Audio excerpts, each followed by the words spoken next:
Hey, I hear ya. Grading is a pain in the butt. It takes time, but it's important because students need the proper feedback so they can improve in what they're doing. Now, Schoology has a great feature called Rubrics, and I'm sure you're familiar with the rubric. It doesn't have to be too complicated, and I know making rubrics takes time, but there are different types of rubrics that we can create and use that benefits both the teacher and the student. Now, rubrics are a great way to expedite your grading, in Schoology especially, because all you have to do is click on the criteria and assign them a grade in that way. Rubrics help students gauge and understand what they need to do in the assignment to achieve a certain grade. Rubrics can also be a perfect way just to provide students feedback and ways to improve. So let's look at rubrics in Schoology. Now, an assignment, a discussion, a test quiz, or an assessment can use rubrics. Now, for test quiz and assessments, those questions need to be subjective questions in order for it to be assigned a rubric. So what I'm going to do is show you how to create a rubric and how to use them. Okay? Now, what I'm going to do is this. I already have an assignment in this course, a discussion assignment that I'm going to add a rubric to. And notice you can make rubrics after the fact. So what I'm going to do is hit this cogwheel and hit edit on a discussion assignment that I've already created. I'm going to hit enable grading. And right here, you'll see scale rubric. Okay, on an assignment, you'll see this as well.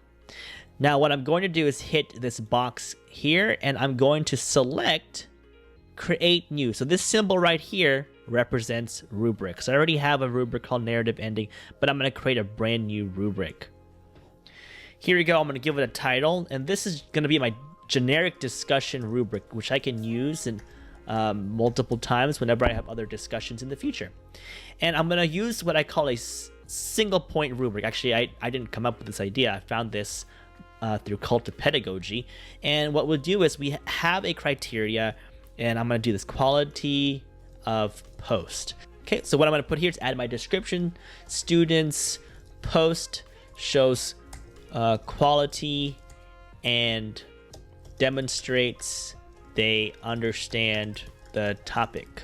Okay, very generic. So if they meet this standard, it's proficient. Okay, so what I'm going to do here is getting a 4 is exceeding expectations. Getting a 3 is met standard or proficient. So if they meet that criteria, then they're proficient. 2 is partially met standard, and 1 will be did not meet standard. Okay, now let's add another criteria, and I'm going to call this one collaboration. Student contributed effectively to another student's post. Okay, so what does that mean? I want to say was able to continue the conversation, perhaps. Okay, and again, so notice the grading scale matches what I had above it. I'm gonna add one more criteria, and I'm gonna do this grammar and style, and I think it's pretty self-explanatory. Okay, and then I'm gonna hit create. All right, so now there is this rubric for this assignment. I'm gonna hit save changes. Okay, and notice that the 3 criteria also appears in these gray boxes underneath the description of that discussion. So when I'm ready to grade, I'm just going to click on that discussion. And what I can do here is view. Let's say if I'm ready to grade Francis's assignment or discussion posts, I'll click on this symbol right here, click on grade, and I can just click on the criteria or the grade rating depending on his post. Okay, what's amazing too, what's a great feature, let's say you give the student did not meet standard. If I hit this bubble right here, I can add a comment of why I said that this student did not meet standard. Okay, now just know that this comment is not a grade comment, it's just a comment within the discussion. Okay, if you want to add a comment to the grade itself, you would click on this box here and add comment. So this comment will then appear in the grade book, whereas this comment appears in the rubric for that student. Now, of course, don't forget to hit save. All right. So that's how you use rubrics to grade discussion posts. Since I'm here, I might as well show you this. So now I have this one criteria, collaboration. How do I know the student collaborated with another student? So what I can do is highlight user, and I'll do, notice here, the number shows how many discussion posts that student has made.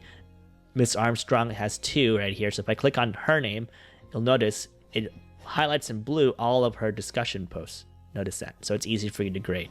Great feature discussion. A little tidbit there. The next question is, where are these rubrics stored? And can I use this rubric in another course? Well, of course you can.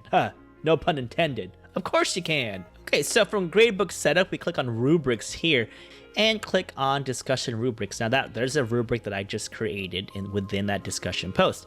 If I want to create rubrics, I can create them straight from this page as well by hitting add and hitting rubric. Now the question is this rubric in other courses as well? It's not. You're gonna have to copy it to your other courses, or you can actually copy it to your resources, which I think is the best place to put it so you can use it in the future. Now to do that, click on the cogwheel right here and hit save to resources. And what I'm going to do is add it to a collection that I call rubrics. So all my rubrics are stored in that collection, and I'm gonna hit save copy. Bada bing, bada boom.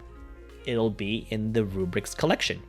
Okay, that's it. That's all there is to it for rubrics. Now again, rubrics are such a great tool for you and your students.